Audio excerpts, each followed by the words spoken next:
안녕하세요. 오늘도 사연살롱을 찾아주셔서 감사합니다. 저는 경기도 분당에 살고 있는 40대 초반의 여성이에요. 저에게 작년 하반기는 참 특별한 시기로 기억이 되네요. 그때를 기점으로 제 인생이 완전 뒤바뀌었거든요. 저보다 뭐든 우위에 있었고, 그래서 저를 한참 얕보던 형님이 완전 바닥에 주저앉아 울었거든요. 제가 받은 유산이 훨씬 많아서요. 시어머니가 항상 장남 위주라 형님은 집안 행사 손가락 하나 까딱 안 해도 늘 오냐오냐 해주시더니만 저한테 이런 걸 물려주실 줄은 꿈에도 몰랐어요. 고생 끝에 낙이 온다고 참 오래된 말이 있잖아요. 저는 이제 그 말을 믿어요. 살다 보니 이런 날이 오기는 하더라고요. 형님 가족은 이제 전처럼 저희한테 함부로 못해요. 특히 형님은 가족들 몰래 사고친 게 많아서 말 그대로 찌그러져서 지내고 있네요. 어떻게 된 일인지 궁금하실 것 같아서 서로는 이만 줄이고 본격적으로 저의 사연 이야기를 풀어놓도록 할게요. 저는 집안 형편이 넉넉하지 못한 것도 있고 공부에 취미도 없어서 그저 그런 대학에 그저 그런 과를 나와 사회생활을 했어요. 서울 강남에 있는 잘 나가는 카페 홀 매니저였는데요. 과는 별로였어도 미디어에 관심이 많아서 줄창 보다가 영어 공부가 하고 싶더라고요. 그래서 조금씩 하다가 완전 불붙어서 엄청 열심히 하게 됐고 몇 년 새에 꽤나 유창하게 말하게 됐어요. 제가 홀 매니저가 된 건 영어 실력과 자랑 같지만 어디 가서 밉다는 소리 듣지 않는 외모 덕분이었죠. 사실 어릴 때부터 예쁘다는 말을 많이 들었고 몇 번인가는 길 가다가 연예기획사 명함도 받은 적 있어요. 길거리 캐스팅이라고 하죠. 어릴 때는 저도 그런 거에 혹해서 해보고 싶기도 했는데 연예인이건 가수건 아이돌이건 연기자건 정말 뼈를 깎는 노력을 해야 되는 데다가 조금이라도 실수하는 날에는 매장당하기 십상이고 주목을 받기까지 얼마나 걸릴지 모른다는 불확실함 등등 여러 가지 많은 말들을 들어서 포기했네요. 또 부모님이 격렬하게 반대하셨고요. 주변에서는 저렇게 딸이 예쁘면 연예인 시키라고 돈 많이 벌어서 집안 일으키고 좋지 않냐고 했지만 엄마 아빠는 절대 안 된다고 하셨어요. 사람은 그저 평범하게 사는 게 최고야. 남 앞에 나서는 인생이 쉬운 줄 알아? 그냥 마음 편히 살아. 돈 많이 안 벌어도 돼. 나중에 알았는데 저한테 지금 이모 말고 그 위로 이모가 또 있었대요. 그 이모가 워낙 예뻐서 배우로 데뷔했었는데 그쪽이 워낙 경쟁이 심하다 보니 비슷한 위치의 다른 여배우가 엄청나게 견제를 했었나 봐요. 그것 때문에 이모는 스트레스를 심하게 받아서 불면증의 위험에 거식증 등등 온갖 병을 달고 살다가 은퇴하고 얼마 안 가서 심근경색으로 돌아가셨대요. 아빠는 당시에 이모가 있던 기획사에서 매니저로 일하다가 그렇게 한 사람이 죽었는데도 다들 슬퍼하기보다는 바로 다음 스케줄 잡고 TV 나가서 웃고 촬영장 가서 연기하는 것에 회의가 느껴져서 관뒀다고 하네요. 그리고 평생을 엄마와 함께 동네에서 분식집을 하셨어요. 저는 이런 사연을 알게 된 건 대학에 걷고 난 후였어요. 그것도 둘째 이모가 말씀해 주셔서 알았죠. 저는 그제야 왜 부모님이 그토록 연예계 일하는 걸 반대하셨는지 알겠더라고요. 그리고 저도 깨끗하게 포기했어요. 솔직히 이쁘다고 다 뜨는 것도 아니고요.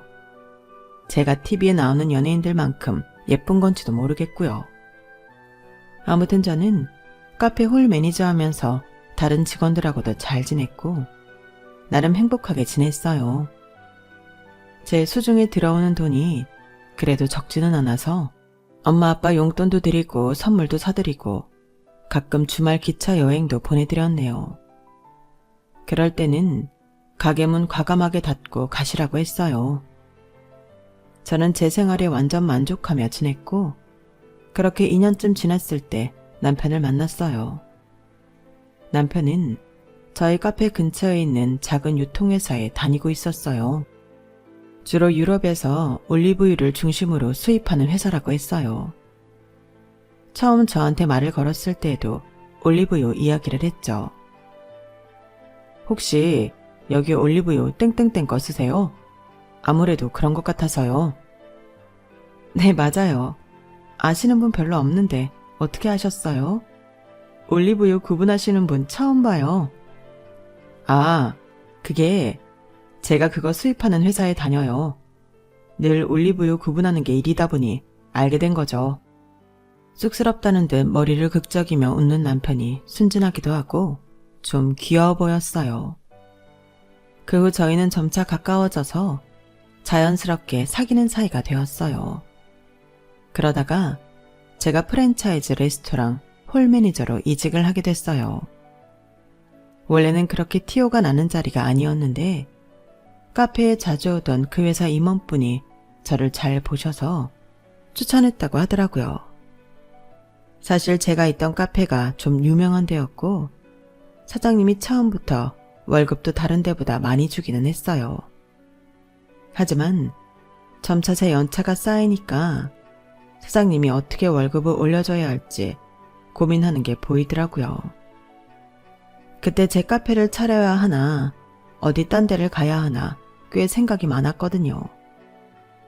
마침 그런 제게 프랜차이즈 레스토랑에서 이력서를 내고 면접을 보라는 연락이 와서 이거다 싶어 얼른 했죠. 옮기게 된 레스토랑은 한남동 쪽에 있어서 남편과는 좀 거리가 생겼어요. 그게 남편하고 사귀고 1년쯤 됐을 때였는데 얼마 후 결혼하자고 하더라고요. 저도 이 사람이면 결혼해도 좋겠다는 마음이 있었기 때문에 우선 양쪽 집에 알린 후 반응이 어떤지 보기로 했어요. 저희 부모님도 남편 어머니도 먼저 만나보거나 하자라는 말이 나왔어요. 남편은 아버지가 몇 년 전 돌아가셔서 어머니하고 결혼한 형 부부가 있었어요. 그런데 남편 어머니가 제가 너무 궁금해서 저희 레스토랑에 친구들하고 오셨던 거예요. 저는 그것도 모르고 평소와 다름없이 일을 했죠. 그런데 갑자기 남편이 저한테 이런 말을 하더라고요. 은주야, 엄마가 너 괜찮다고 하시더라. 나도 몰랐는데 너 일하는데 친구들하고 가보셨나 봐. 친구들한테 며느리감 있다고 알린 건 아니니까 오해 말고. 내가 꼭 결혼하고 싶은 사람이 있다고 하니까 너무 궁금하셨대. 네 인상이 너무 좋고 밝아서 마음에 드신대. 나만 니네 부모님이 괜찮다고 하시면 바로 결혼 이야기 해보자고 하시네. 저는 너무 놀랍고 당황스러웠지만 알겠다고 했어요. 제가 마음에 드신다고 하니 은근 기분도 좋았고요. 어차피 결혼할 마음이 있는데 빼고 어쩌고 할 필요도 없잖아요. 그래서 바로 다음 날 남편이 저희 부모님을 뵈었죠. 부모님도 남편이 괜찮은 것 같다고 하셔서 저희 결혼 준비는 생각보다 빨리 그리고 순조롭게 진행되었어요. 결혼식도 잘하고 해방촌 쪽에 집을 얻어 신혼 살림을 시작했어요. 남편 회사가 있는 강남보다 집값이 좀 저렴했고 제가 직장을 걸어서 갈 수 있어서 좋았죠. 저희는 정말 재미있게 소꿉장난 하듯이 신혼생활을 시작했어요. 하지만 그런 즐거움이 한두 달 못 갔는데요. 그건 바로 제가 몰랐던 시댁의 모습을 알게 되면서부터였네요. 결혼 전에는 몰랐는데 시어머니가 엄청나게 가부장적인 사람이라는 것과 아주버님과 윗동서는 그런 시어머니를 등에 업고 뭐든 자기들 마음대로 한다는 거였어요. 특히 형님은 제가 결혼하고 처음 만났을 때는 안 그랬는데 나중에 시댁에서 만나니까 대놓고 저를 도우미 취급하더라고요. 언제 저랑 연락하고 말을 나눴다고 아주 당연하다는 듯 말이죠. 이제야 오네? 아니, 우리 다 배고파서 손 넘어가겠다. 얼른 들어가서 우리 먹을 과일하고 음료 좀 내와. 나랑 우리 자기는 파스타 먹기로 했으니까 땡땡 파스타에서 주문하고 어머니는 아마 삼계탕 드실 거야. 그쵸, 어머니? 그래, 난 삼계탕이면 된다. 어머니 삼계탕은 땡땡땡에서 주문하면 돼. 거기 전화번호 있어. 동서랑 서방님도 먹고 싶은 거 알아서 시켜. 저는 이게 다 무슨 상황인가 싶었고 얼떨떨해서 일단 부엌에 들어가서 형님이 시키는 대로 과일을 준비하고 음료도 따랐어요. 남편이 불편한 표정으로 들어와서 저를 도왔는데 제가 제일 이상했던 건 시어머니였어요. 형님이 나서서 저렇게 저를 부려먹는데 그걸 당연하다는 듯 가만히 계시니까요. 제 마음을 알았는지 남편이 한숨을 푹 쉬며 이러더라고요. 아, 진짜 결혼해도 이럴 줄은 몰랐는데 사람 고쳐지는 거 아니네. 에휴, 무슨 소리야 그게? 저희가 하는 말이 들렸는지 거실에서 형님이 목청을 높이더군요. 아직 멀었어?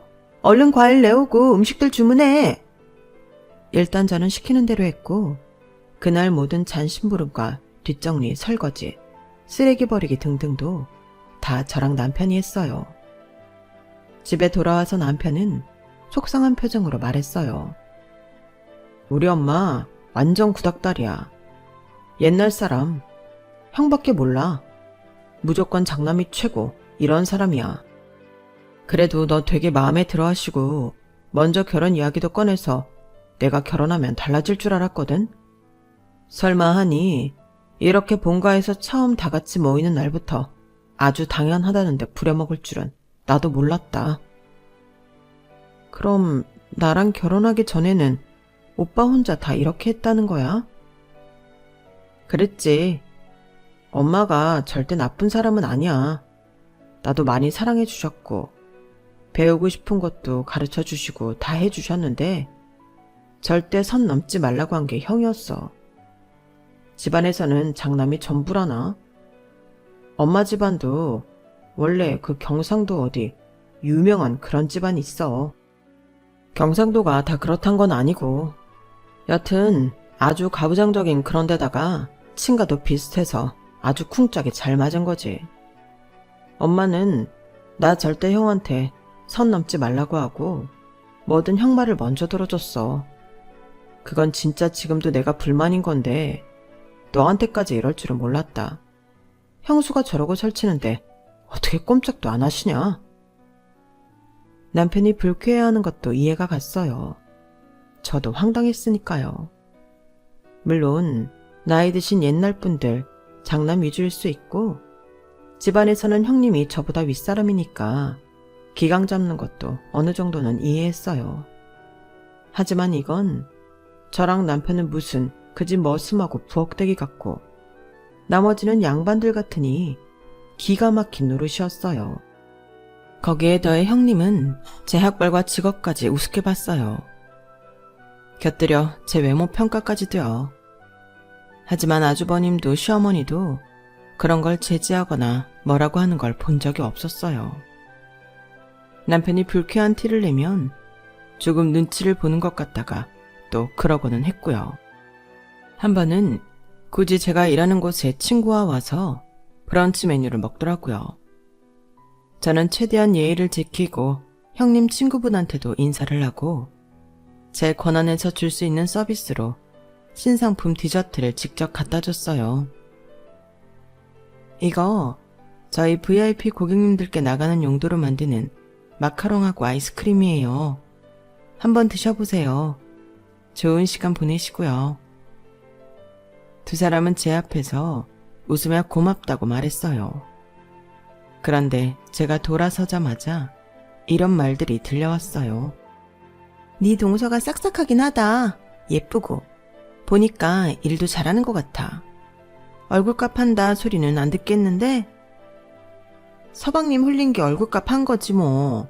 아니면 이런 데서 일하는 여자 쳐다나 보겠어?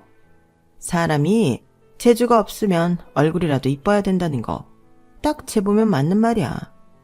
그래야 먹고 살기라도 하지. 저는 듣고도 모르는 척하고 제 할 일을 했어요. 레스토랑은 제 직장이고 지금껏 제가 쌓아온 커리어가 녹아있는 곳이니까요. 얼굴 때문에 홀 매니저로 뽑혔다느니 하는 억울한 소리는 가끔 시기하는 직원들한테 듣기는 했어요. 하지만 시댁 식구한테, 그것도 저를 함부로 하는 사람한테 들으니 기분이 참 별로더라고요. 저는 모른 척하고 있었지만 속으로는 불쾌하기 짝이 없었어요.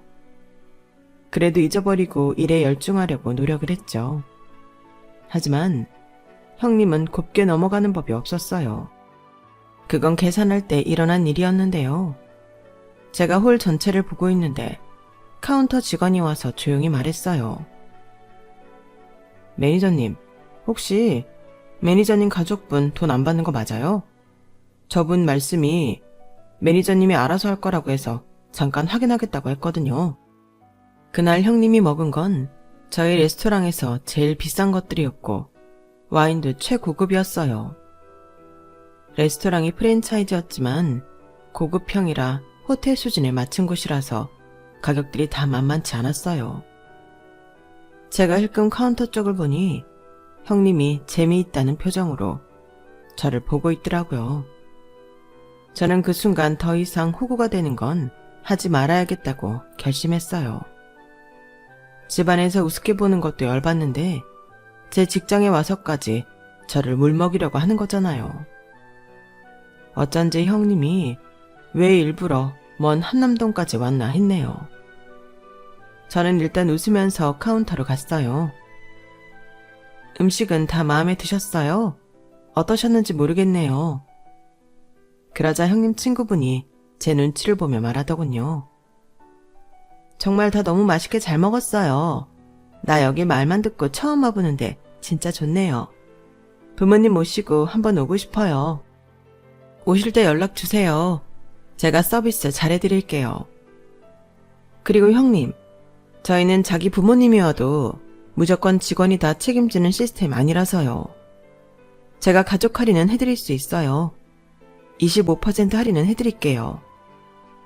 이거 그럼 동서카드로 계산해. 저희가 근무 시간에 자리 이탈하면 안 돼서요. 제가 지금 카드가 없거든요. 제 사물함에 있죠. 누가 카드를 근무 시간에 들고 있겠어요. 저희는 그러면 안 돼요. 그러니까 이건 계산하고 가셔야 돼요. 형님이 계산하실 거죠? 뭐 친구분이 하셔도 제가 25% 해드리라고 할게요. 제 말에 형님은 금세 표정이 험악해지더니 팔짱을 끼고 저를 노려봤어요. 야, 뭐 이까지 레스토랑이 별거라고 그러면 되고 안 되고가 많아. 니들처럼 식당에서 음식이나 나르는 것들이 웬 잘난 척이 이렇게 심해? 그냥 네가 해. 저희 모그룹이 대기업 땡땡땡이에요. 저희도 대기업 사원입니다. 여기 다 정직원이에요. 그래서 저희도 사측을 지키지 않으면 나중에 불이익 받아요. 어떻게 계산해 드릴까요? 아니면 카드 나눠서 계산하시겠어요? 제가 눈 하나 깜짝 안 하고 사무적으로 대하니 형님은 부들부들 떨었어요. 형님 친구가 오히려 눈치 빠르게 자기 카드를 꺼내더라고요. 형님은 그건 또 자존심이 상했는지 어쩔 수 없이 가방에서 카드를 꺼내더니 저를 차갑게 보더라고요. 나중에 얘기 좀 해 동서. 저는 카드를 바로 카운터 직원에게 건네주었고 계산이 끝난 후 영수증과 함께 받아서 다시 형님 손이 쥐어졌어요. 조심히 가세요. 다음에 오실 때는 두 분 다 미리 연락 주세요. 저는 환하게 웃으며 두 사람을 계단 밖까지 배웅했어요. 물론 그 후 시댁에서 저한테 돌아올 일은 각오하고 있었죠. 얼마나 심술을 부리고 저한테 못되게 굴지 짐작은 갔지만 그렇다고 매번 당하기는 싫었어요. 집에 와서 남편한테 그날 있었던 일을 말했더니 남편은 정말 잘했다고 하더라고요. 자기 속이 다 후련하다면서요. 그런데 형님은 참 대단한 사람이었어요. 제가 생각지도 못한 쪽으로 저를 공격하더군요. 그건 바로 시어머니를 이용한 거였어요. 다음날 바로 시어머니가 저를 보자고 연락이 왔더라고요.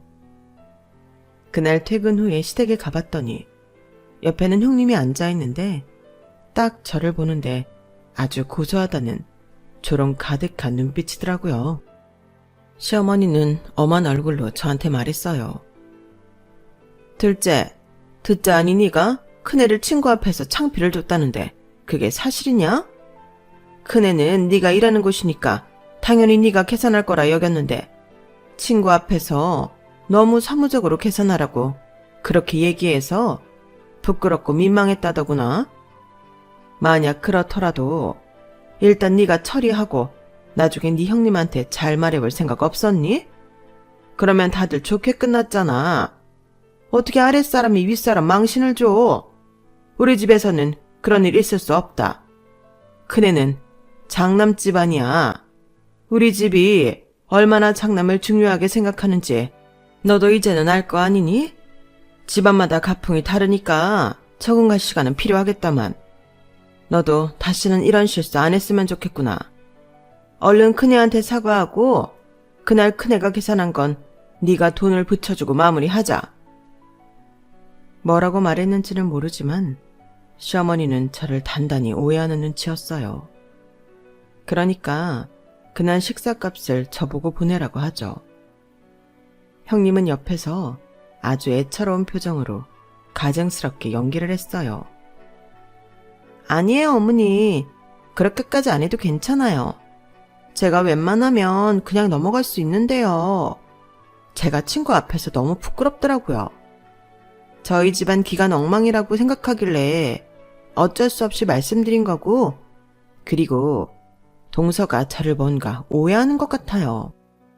동서 혹시 내가 동서를 함부로 대한다거나 그렇게 생각할까봐 그러는데 나는 전혀 그런 생각이 없어.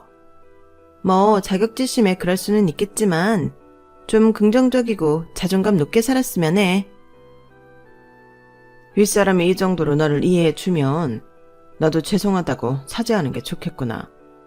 그리고 그날 식사값 꼭 형님한테 보내주고 친구 앞에서 망신을 주면 어떻게 하니?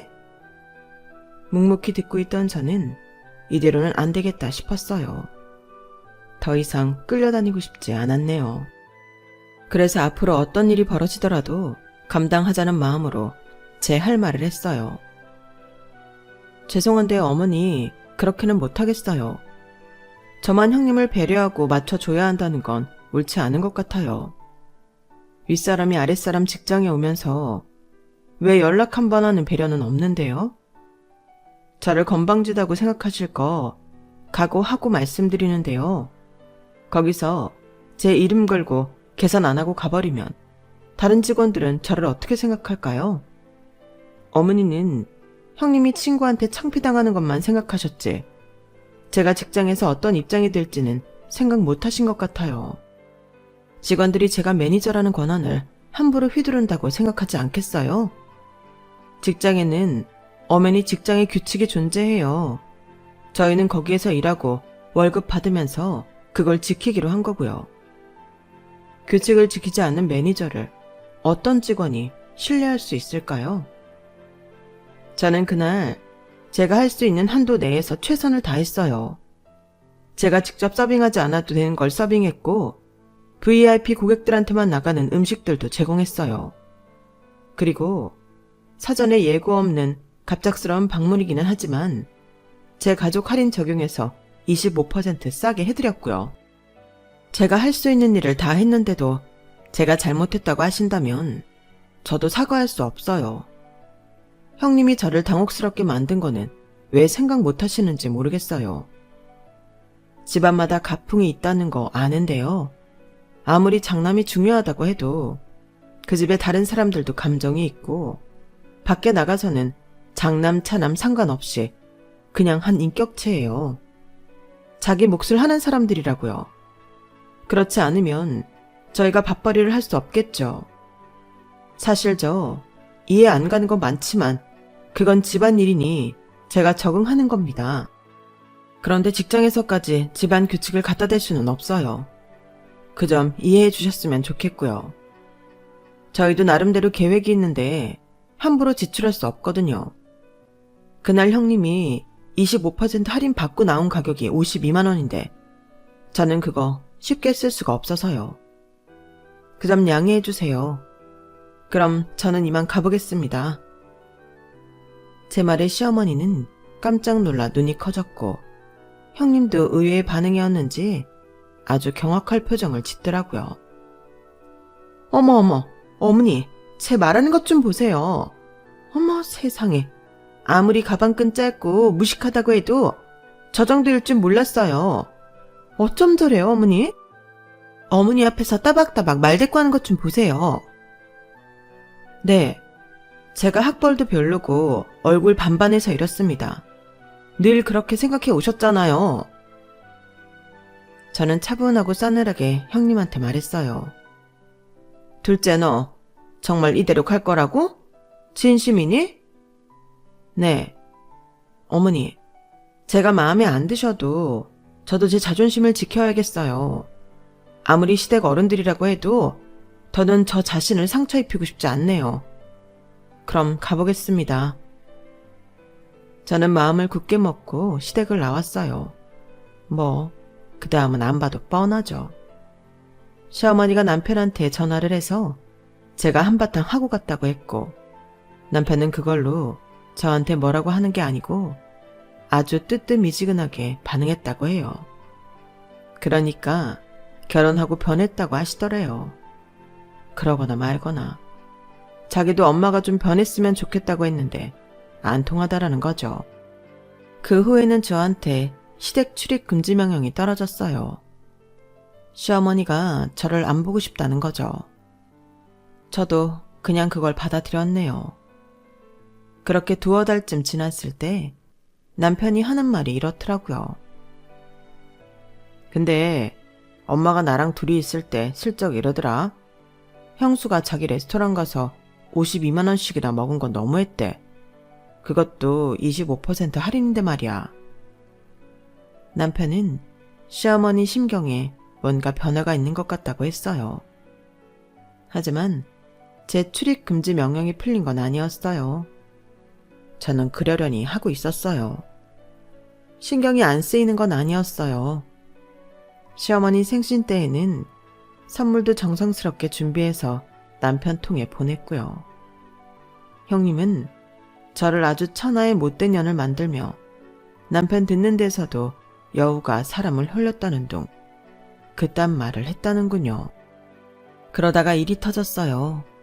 시아버지 제사를 얼마 앞두지 않았을 때였어요. 저는 제가 먼저 시어머니한테 전화를 드려서 제가 제사 준비하러 가겠다고 말하려던 참이었는데요. 갑자기 형님한테서 연락이 온 거였어요. 한 6개월 만이었던 것 같아요. 근데 그 내용이 진짜 기가 막혔어요. 동서, 지금 땡땡 대학병원 응급실로 가봐. 어머니가 쓰러지셨다고 연락이 왔는데 나는 지금 중요한 약속이 있어서 그래. 그러니까 일단 동서가 가 있어. 서방님도 부르고. 네? 어머니가 쓰러지셨어요? 아니 그러면 형님도 바로 가셔야죠. 아무리 중요한 약속이어도 어머니가 쓰러지셨는데요. 아, 나도 내 생활이 있잖아. 어떻게 그런 갑작스러운 일에 일일이 다 맞추라는 거야? 나는 연락했다. 어머니 저렇게 혼자 응급실에 둘 거 아니지? 얼른 가봐.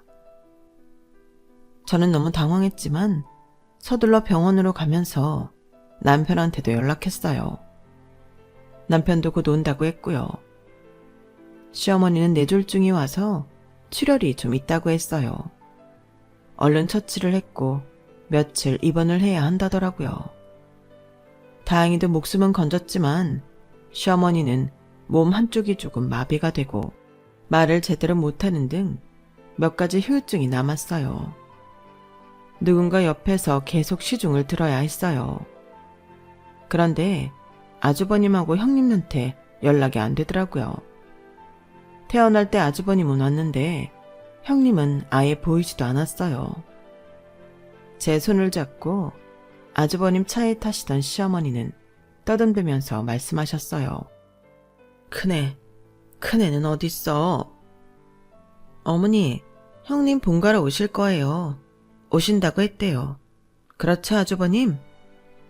하지만 아주버님은 운전석 문을 열어놓고 다른 데만 쳐다보고 있더라고요. 시어머니가 아픈 것만 아니면 이딴 싸가지가 집안 장남의 태도냐고 한바탕 퍼붓고 싶었네요.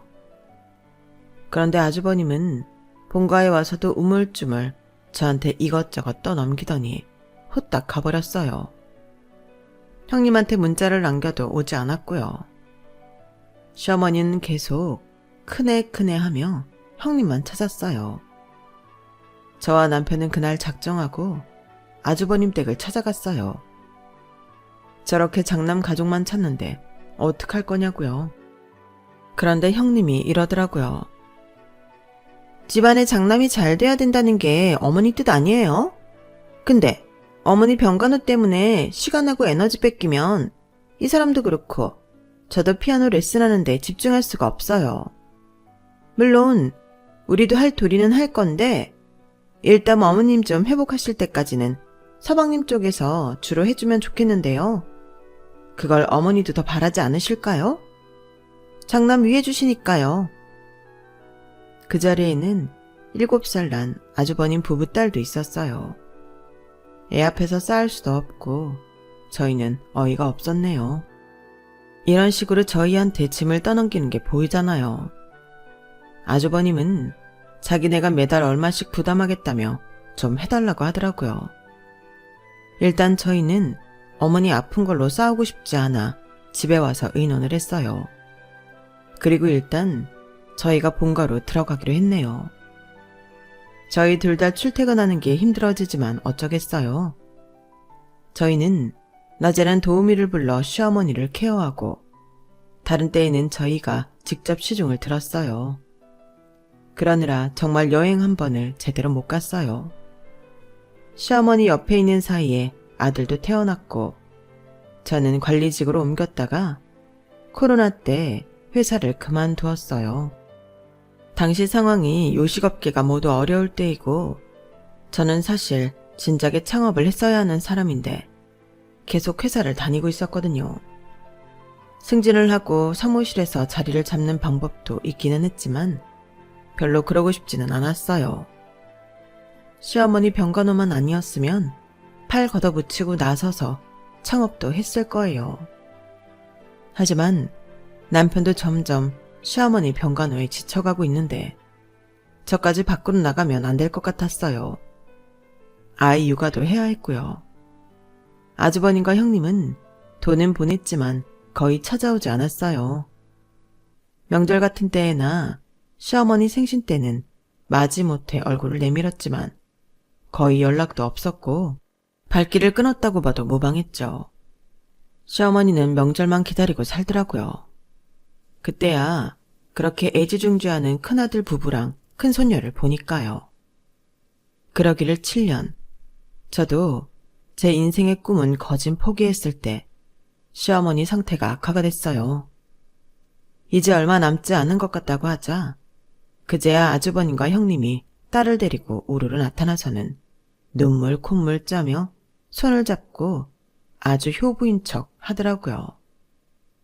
저는 가짜나서 뒤에서 지켜보기만 했네요.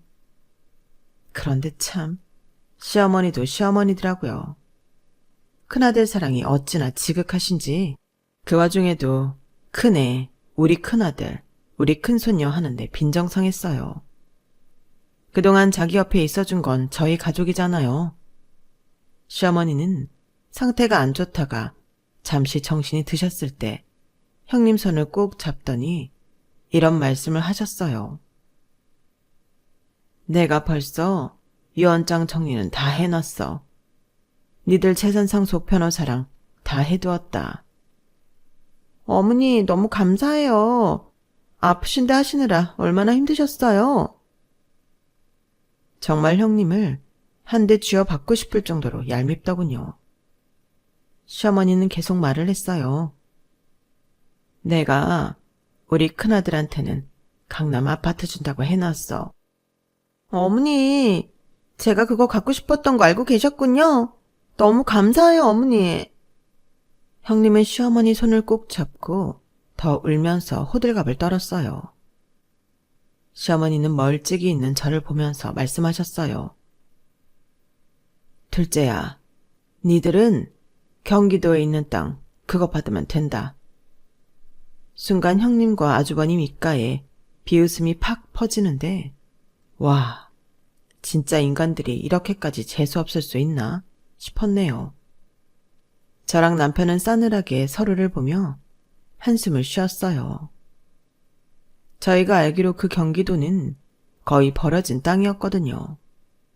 물론 평수가 되게 큰데 거기가 계속 묶여 있어서 아무것도 못한다고 들었어요. 거기를 우리 주겠다는 거죠. 30억짜리 강남 아파트는 형님 내주고요. 아픈 와중에도 장남에 대한 시어머니의 극진함은 정말 대단하다 싶었네요. 저희는 그냥 받아들이자 했어요. 어차피 시댁 재산에 크게 기대하지 않기로 했거든요. 그러고 살았고요. 장례식이 끝나고 형님은 바로 검은 옷을 벗고 일상복을 입더니 저한테 한마디 하더군요. 우리 집 가풍으로 보면 원래 모든 유산은 장남건데 그 땅은 안 건들게. 그동안 어머니 모시느라 애썼어. 저는 쳐다도 안 보고 돌아섰어요. 이제 시어머니도 없는데 저런 재수없는 여자랑 마주하고 싶지 않았거든요. 앞으로 더는 보고 싶지 않았어요. 그 주가 지나고 변호사한테서 연락이 왔어요. 저희가 받은 땅을 확인하러 가야 한다고요. 한숨이 푹 나왔지만 알겠다고 했어요. 남편하고 농담으로 거기다가 과일 농장이라도 만들까 아니면 닭이라도 키워서 친환경 유정란이라도 먹을까 그런 말을 했었네요. 그리고 변호사를 만나서 갈 날이 되었는데 갑자기 형님한테서 전화가 왔어요. 저는 전화도 안 받고 그냥 길을 나섰어요. 계속 전화며 문자가 오길래 도착할 즈음에 문자를 봤더니 이런 내용이었어요. 동서, 그 땅 거기가 진짜 지금 땡땡 고급 빌라 들어선 데 맞아? 진짜야? 연예인들 많이 산다는 거기 맞냐고? 저는 이 인간이 또 어디서 무슨 소리를 듣고 나한테 이러나 싶어 답도 안 했네요. 그리고 변호사를 만나서 저희 땅이 있다는 곳을 갔는데 맙소사 허허벌판이라던 곳에 커다란 쇼핑몰이 있고 인근에 주상복합 건물도 있고 그 옆으로 정말 고급 빌라들이 줄지어 있었어요. 이 쇼핑몰 지을 때 시아버지 되시는 분께서 부랴부랴 건축회사 섭외하셔서 빌라를 지으셨어요. 그래서 저기에 교수나 연예인 이런 사람들 많이 사는데요. 저기 빌라 보이시죠? 저거는 분양 안 주고 다 세예요. 저거 온전히 다 받으시는 거고요. 저기 분양 주고서 받았던 돈 든 통장이 이겁니다. 저는 너무 놀라서 어안이 벙벙했어요. 제 손에 받아든 통장의 돈을 보니 이거는 30억이 문제가 아니었어요. 그냥 다 꿈만 같더라고요. 저는 일단 남편한테 전화를 해서 방금 변호사한테 들었던 얘기를 해줬어요. 여사님께서 자기 장례 치를 때까지 철저하게 비밀로 해달라고 하셨어요. 그 땅 개발됐다는 거 아무한테도 말 안 했다고요. 어디라고도 말 안 해서 자식들도 그냥 경기도에 버려진 땅 있는 정도로만 안다고요. 그제야 저와 남편은 시어머니가 마지막에 얼마나 우리한테 마음을 쓰셨는지 알 수 있었어요. 게다가 시어머니 짐을 정리하면서 삐뚤빼뚤하게 쓰신 일기를 발견했는데 거기에는 저와 남편한테 미안하다는 말들로 가득했어요. 시어머니도 후회가 많았던 것 같아요. 단 한 번 제대로 찾아오지 않는 장남 부부를 보고 자기가 건강할 때는 그렇게 입속에 혀처럼 굴던 형님이 전화조차 안 하는 걸 보고 많은 걸 느끼셨나 보더라고요. 야, 우리 집은 원래 모든 상속을 장남이 받는 거 알지? 그러니까 그거 우리한테 내놓으라고. 형, 이거 엄마 유언대로 다 집행한 거니까 해볼 테면 해봐. 여기 변호사님 되게 유능한 분이더라. 변호사 섭외해서 소송을 걸든지 마음대로 해. 그러면 나도 형이 받은 강남 아파트 반으로 나누는 거 소송할 테니까 그런 줄 알아. 요즘 세상에 장남이 다 받는 그런 게 어딨어? 원래대로라면 다 반반 아니겠어? 남편이 아주버님한테 세게 나가자 그 이후로는 별 반응이 없었어요. 형님은 그 후로 자꾸 전화하고 문자로 갑자기 저한테 살갑게 굴며 자주 만나자는 둥 자기랑 여행을 가자는 둥 헛소리를 하길래 그냥 다 차단해버렸어요. 저희는 지금도 시어머니가 살던 집에 그냥 살고 있네요. 제 인생에 이런 큰 돈은 처음이라 얼떨떨한데요. 우리 애 잘 키우는데도 쓰고 남편 퇴직 후를 생각해서 알뜰하고 소중하게 쓸 생각이에요.